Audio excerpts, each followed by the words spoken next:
Hey there, everybody. Welcome back with the Purplatypus is the name, and I got 3 more characters that I don't think you guys should sleep on. And in case this video ends up being a little bit too long, you just want to know which characters are they. Spoiler alert, they're the 3 on the screen right now.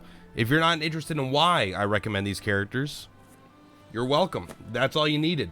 But for those of you that actually want to see why I recommend these characters specifically, let us continue. I'm going to do them in order of, I think, least to most important, just so that makes you guys stick around even longer. So the one I think is least important of these 3, but I think is very, very good nonetheless. Obviously, mine's level 1. Take that with a grain of salt. I haven't used it, but I'm just, I'm working on one team right now, all right? I can't use all the characters. But we got Merit here. Merit is an apothecary. Apothecary is my favorite class in Octopath. Not necessarily because it's the best. I just happen to like big damage axe dealers, and they are that. But it is kind of cool that they are a support physical damage hybrid. They do have elemental attack, but I think they tend to lean a little more into the physical attack side, or at least that's my perception because they use axes. Anyway, also it's nice to have healers, having some sort of hybrid thing. But we're not talking about that. We're stay on point. Purplatypus. All right, why is she good? All right, so first let's take a look at her skills. Her skills are not, honestly, incredible, but I do like them. Amputation, right? 160 potency is not bad. That's very good. 160 potency and illuminate. Full swing is AoE.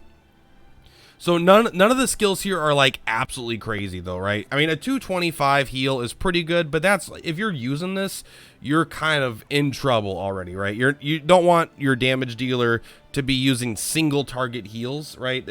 This is an SOS button most of the time, nothing else. But deal light elemental damage to a single foe of 220. That is some serious damage. That is real potency. That's very good.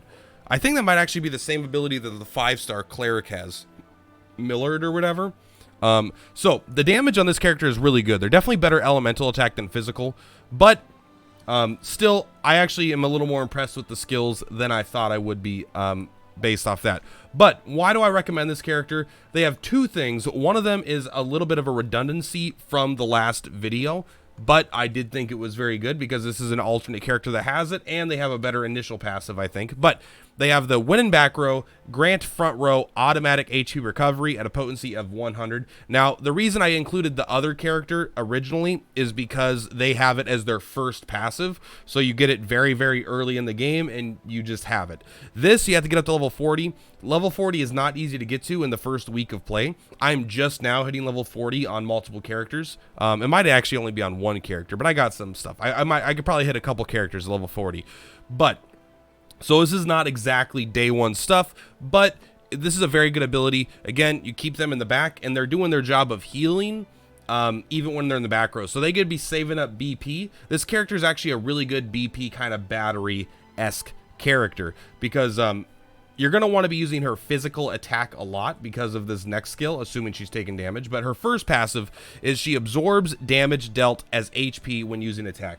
So she kind of like has a row on lock and is just taken care of, right? She heals the person in front of her while she's in the back row, not consuming actions. So she's getting her BP, she's healing that person, and she's healing herself on the back row. Then when the front row has to go to the back because if they're getting hurt or something, she can go to the front row and she could sustain herself purely off the attack. So if someone is weak to axes, you're going to be using attack anyway. So, the × attack, she's going to be doing great in terms of shield breaking, pretty good in terms of damage, but absolutely great in sustain, right? Healing 10% of the damage you deal is no joke, especially then when you could just pull her back again. When she gets low, she starts healing the front row again. So it's a very good way to sustain a pair of units, at least in my opinion. I like that a lot. But again, if you don't need to attack with her and something's weak to light, she has that really insane 220 potency light attack as well. That's a bit later again though in the levels. She's not going to start with that. I think it's going to be out here somewhere, right? Yeah, it's going to be somewhere in this final tree. So you have to have her 4-star, which is not easy on its own, but keep that in mind. She does have some really good late game potential as well in that damage department.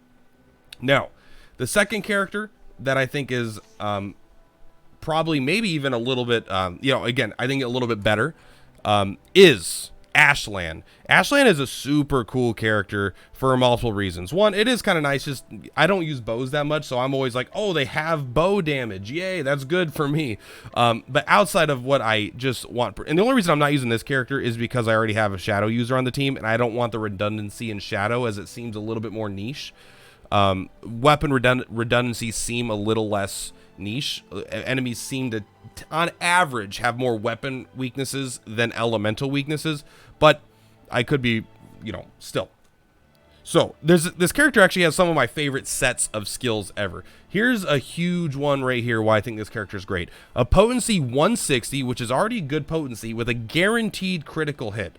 Critical hits do a lot more damage, obviously. I don't know the exact number. Is it ×2? Is it 1.5? It's an amount.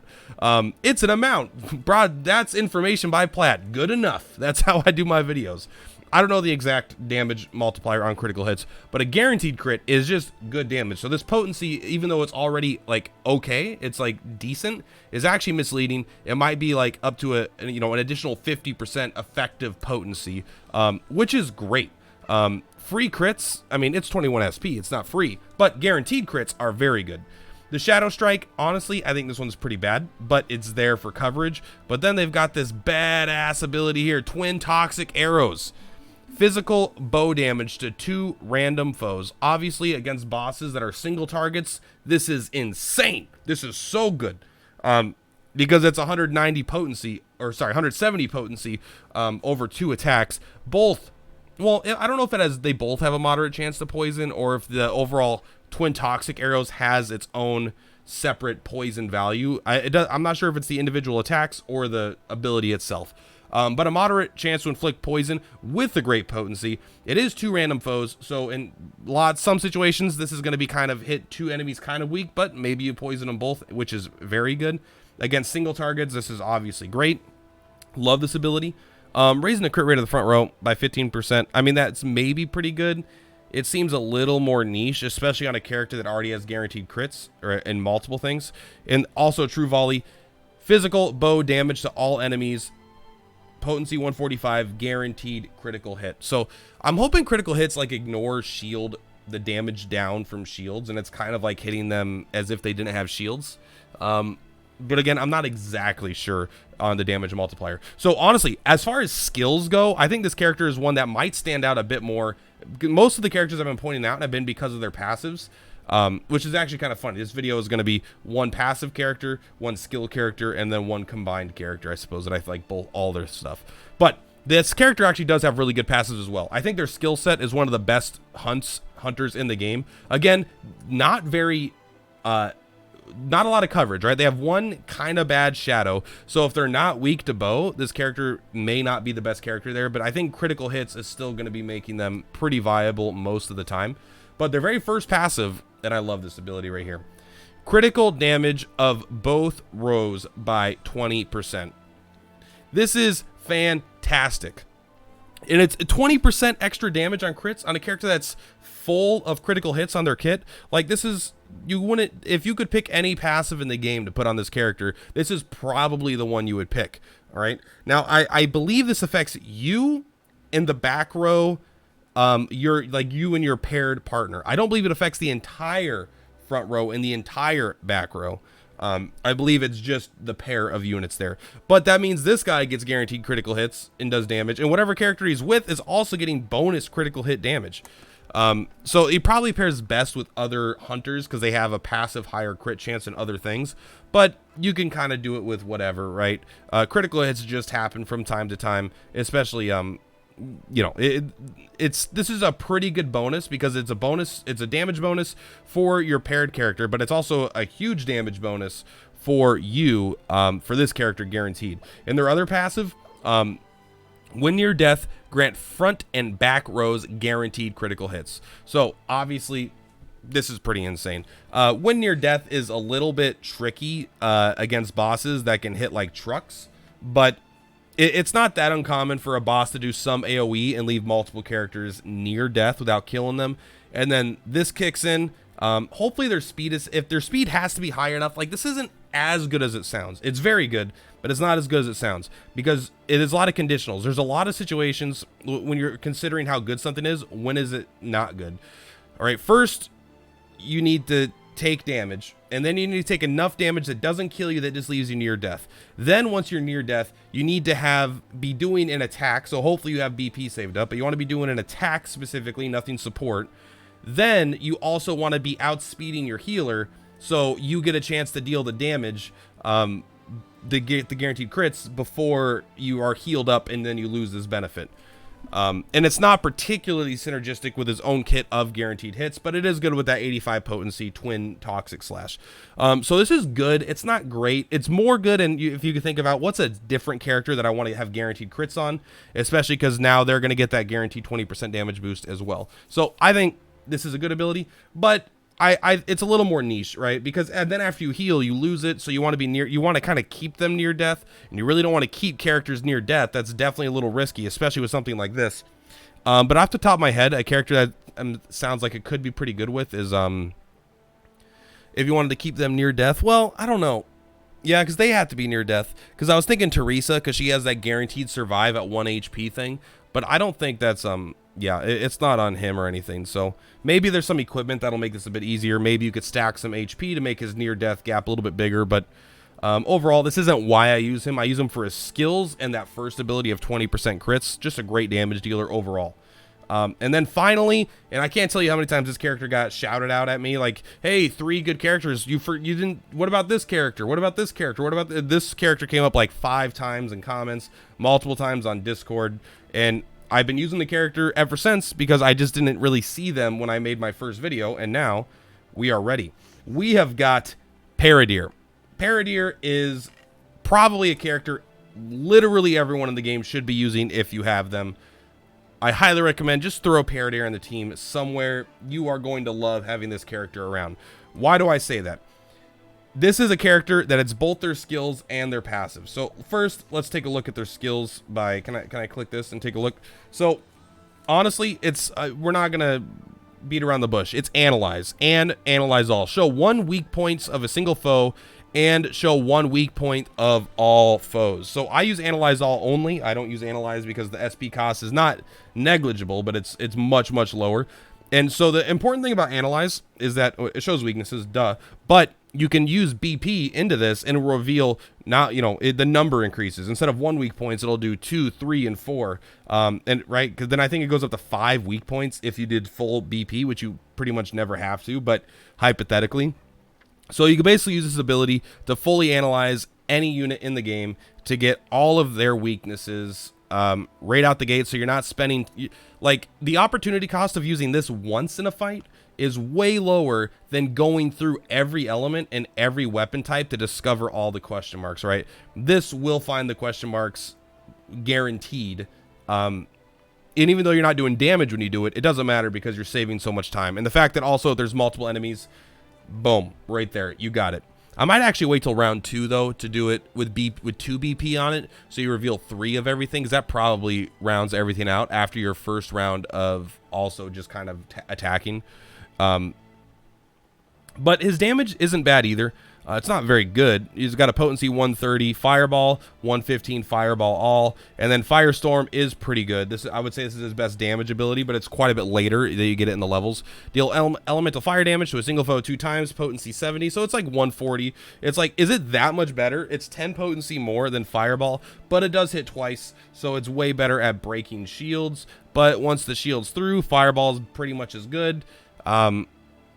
I don't know. I mean, I bet the BP into this makes it a bit stronger. I bet it's got better BP scaling. So it's a good ability. Strike, tome damage to all foes. You know, it's kind of whatever. His skills are a little derpy. But Analyze All and Firestorm are both very good. Very, very solid. And then he's got one of my favorite passives in the entire game. Very first passive here. You know, let's look at the one that's a little more lackluster. Raise fire damage itself 20%. Again, you're not really bringing him before his fire damage, but he's got okay fire damage. 20%, I mean, this is like nice, but it's really not rare at all. I wouldn't put them on the list for this at all. There's a lot of characters like Noelle has 20% wind. This other character is 20% lightning, 20% ice, right? So this is a very common ability for elements of like different scholars, right? So this is not special. But the first ability here, start of battle, show weak points of all foes one by one, does not stack with effects of the same type. So I don't think there's anyone else with Study Foe in the game, but it sounds like there will be more characters added with it, or this is just so, the wording is just so you know that if in the future they do add it, that you don't need to run multiple. But when a fight starts, this basically does analyze all with 0 BP invested into it at the start of the fight. It reveals one weakness of every enemy. This is very good. Like, so the reason this is good is because this is like the perfect character to take into brand new content where you have no idea what any of the weaknesses are, right?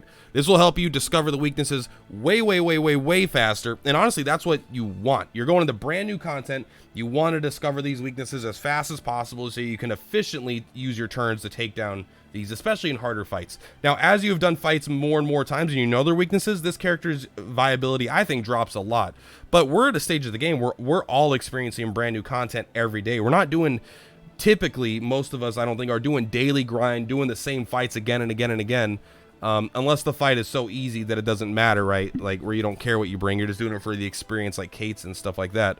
But as we experience new content, new hunts, new elites, new this, new that, this is the character you're going to want with you in your party. Obviously, you need the rest of your party to be probably really good at actually fighting. This guy could pull his weight, but I put him behind my characters that switch out the least. Like right now, he's behind my my merchant, because my merchant in really hard fights likes to tank up, because that's kind of what a merchant's job is, right? They just stay alive and keep the team alive.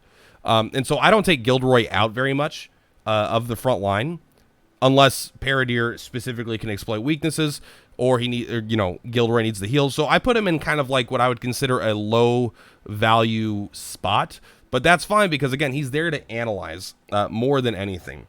And yeah, without that, I don't really think I could say any more. I mean, I could talk for 14 more minutes for no reason. You guys know that, but those are the 3 characters that I recommend in the order that I kind of recommend them. Merit as 3rd place, Ashland as a really strong 2nd place, and Paradier as a I think a unit that probably everyone should just be using. Just try the unit somewhere in your comp, and I think it'll make all your content that much easier, or at least that much more efficient, and you'll have less frustration trying to discover this. Like, this in Persona would be great. I'm just thinking about this in terms of Persona. If I didn't have to attack something 30 times to discover its weaknesses, and I could just use an ability that discovered all weaknesses, that would be sick. That'd probably be a little too strong in that game. But yeah, that's it, guys. Thank you so much. Purplatypus is Purplatypus. Thank you so much for the support on the videos. Hope you've been liking them. I'm excited to keep making more. Peace out. I'll see you guys in the next one.